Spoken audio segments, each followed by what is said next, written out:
Eh bien, pour conclure maintenant cette première matinée en plénière, eh bien, j'invite à nous rejoindre sur scène Michel Durieux, conseiller régional délégué à la structuration et au développement touristique, presque un local de l'étape. Bonjour Michel. Bonjour. Donc vous le savez, on a 3 partenaires publics financiers qui chaque année nous accompagnent. La région Nouvelle-Aquitaine, le département des Pyrénées-Atlantiques et l'agglomération de Pau-Pyrénées. Et donc, c'est de tradition qu'un de ces financeurs, à travers un de ses élus, eh bien, vienne vous adresser un petit mot de bienvenue, de remerciement et peut-être aussi de réflexion sur son action au niveau du tourisme en cette période un petit peu agitée, on va dire. Michel, je vous laisse la parole. Merci beaucoup. Et quand tu me dis souhaiter la bienvenue, c'est tellement miraculeux de vous voir sans masque et de voir tout le monde que ça fait plaisir, parce qu'on pouvait se poser la question de savoir si on allait revenir à une situation aussi normale et aussi rapidement. Alors, la région Nouvelle-Aquitaine, je vais pas rentrer dans un discours politique, surtout que la présentation précédente était vraiment très sympa, mais dire que ça fait 17 ans, je crois qu'on accompagne, donc avant avec l'Aquitaine et puis maintenant 11 ans sur Nouvelle-Aquitaine, les ET. C'est un moment qui est devenu pratiquement une messe où tout le monde revient chaque année pour avoir les dernières informations. Sur la région de Nouvelle-Aquitaine, on essaye d'accompagner sur le tourisme, d'abord avec notre règlement d'intervention habituel, donc tous les acteurs qui font de ce métier du tourisme une structuration des territoires, des destinations et des entreprises. Mais là, surtout, vous parlez du Tourisme Lab qui a été créé maintenant il y a 2 ans, qui est porté par l'ADI, notre agence de développement et d'innovation, et qui est aussi accompagné et co-géré avec la MONA, donc vous connaissez bien, le comité régional du tourisme, mais aussi 3 technopoles, la technopole de Pau, la technopole de La Rochelle et la technopole de Pessac.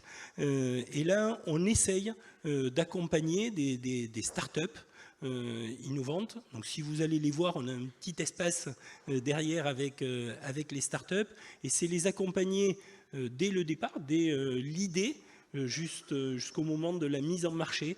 Donc c'est essayer de pouvoir d'abord sélectionner ces petites entreprises qui habituellement ont une petite idée de génie ou une technologie, et ensuite de les accompagner dans leur structuration, dans leur réflexion, et surtout ensuite essayer de trouver les débouchés avec eux.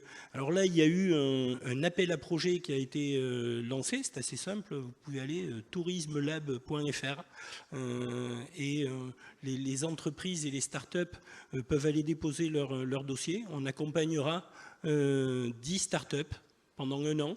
Et ensuite, les technopoles continueront le boulot derrière pour arriver à trouver les entreprises. C'est une période, on le sait, qui a été très difficile sur les derniers mois pour les startups, puisqu'elles n'avaient pas d'activité, donc très peu aidées pour arriver à survivre pendant cette période. Donc là, on est vraiment sur une phase de relance. Donc il ne faut pas hésiter à solliciter à la fois les services de la région et nos agences pour arriver à trouver les moyens, à relancer, à adapter notre offre. On le voit, des technologies nouvelles qui sont en train d'être mises en place, mais aussi derrière, effectivement, des comportements qui sont en train d'évoluer, des métiers qui sont en train de changer, et une offre qui doit devenir finalement plus durable. On en parle beaucoup depuis des années. Maintenant, c'est une réalité, c'est une obligation. Là, j'ai fait un peu le tour des startups.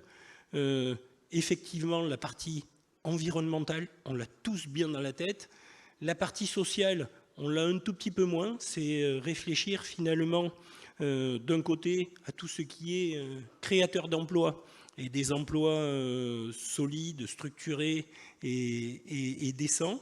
Et ensuite, dans la partie sociale, j'inclus toujours, et c'est important, l'accessibilité, ça veut dire qu'il y ait une diversité des clientèles, qu'on ne marginalise pas certains touristes. On l'a vu, hein, cet été, plus de 40% des Français n'ont pas pu partir en vacances.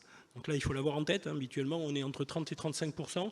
Là, on est à plus de 40%. Donc là, il y a un côté social sur lequel il va falloir réfléchir, parce que toutes nos idées, et elles sont de plus en plus belles pour faire un tourisme avec une empreinte moindre et de plus en plus, on va dire, respectueuse de l'environnement et des populations, ça coûte maintenant de plus en plus cher. Donc on a des clientèles qui n'ont plus accès finalement à l'offre touristique, il faut l'avoir en tête. Et puis après, c'est la dernière question, et quand je fais le tour des startups et des entreprises et des acteurs du tourisme, est-ce qu'il y a un réel modèle économique? Et donc là, il faut bien avoir ça en tête, et on va de plus en plus, avec la région, aider à cette réflexion sur les modèles économiques qu'il peut y avoir derrière. Et dans cette période de relance, on va structurer, on va transformer, et dans cette transformation, bien se poser la question de l'impact environnemental, de l'impact social et du modèle économique. Et je pense que les ET ici à Pau, depuis plusieurs années, ben, c'est finalement ça. Qui est fait de façon tout à fait naturelle et professionnelle. Il faut continuer à le faire, et cette période de relance, elle passe par là. Donc on va essayer de l'accompagner aussi avec cette aide institutionnelle et cette aide financière et économique sur les projets qu'on pourra sélectionner. Donc n'hésitez pas à nous solliciter. Merci. Merci Michel.